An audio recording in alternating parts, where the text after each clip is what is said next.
Williamson County always seems to make a top 10 list lately. It's one of the fastest growing counties in the nation. But there's one thing Forbes and all those other magazines really aren't talking about. It's hunger. In tonight's cover story, KITV's Walt Macaborski talks to the people on the front lines of this war against hunger. Just down the street from the fancy new neighborhood, the new restaurants, and the booming strip malls, there's a disturbing little secret in Williamson County. I think some people are surprised and some aren't. Thousands of people don't know where their next meal will come from. It's a huge need. We're finding out we're serving anywhere from 1,200 to 2,000 people every week, which represents about 325 to 450 families every week. And I believe we're just scratching the surface.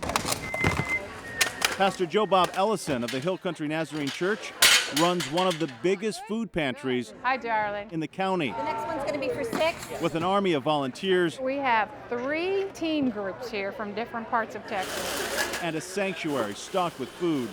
We thank you, dear God, for the needs that will be met. This church prays for a loaves and fishes miracle every Tuesday, that despite the crowd, every need will be met. Number 4, number 5, and number 6. Please sign in.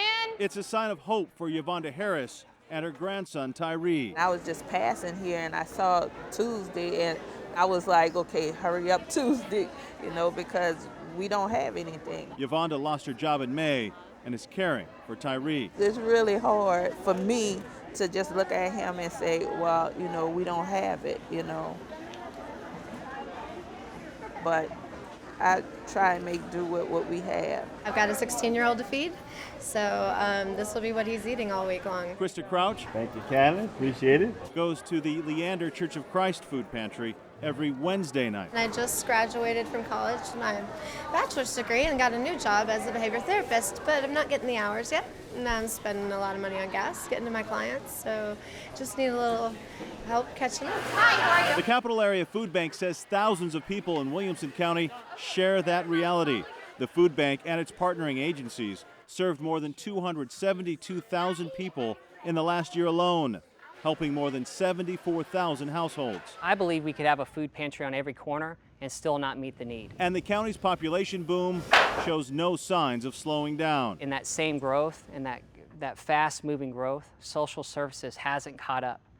So because social services hasn't caught up, we have to, as a community of faith and a community, just to come together and say, okay, what can we do? How are you, sweetheart? I'm fine. Good. You're warm as toast. What breaks my heart the most is people ignoring the need. The needs of people like Yvonne, who used to work as a caregiver and now needs a helping hand, not necessarily a handout, just until she gets back on her feet again. That was my job, to help others. And for me to have to receive the help, I'm sorry. And she says these pantries are serving up much more than food. I really feel loved, I really feel loved. Incredible story. That was Walt Macaborski reporting. The need is 3 times higher in Travis County. The Capital Area Food Bank says more than 600,000 people received food assistance last year. And if you want to help out, just go to KITV.com and click on the big blue eye.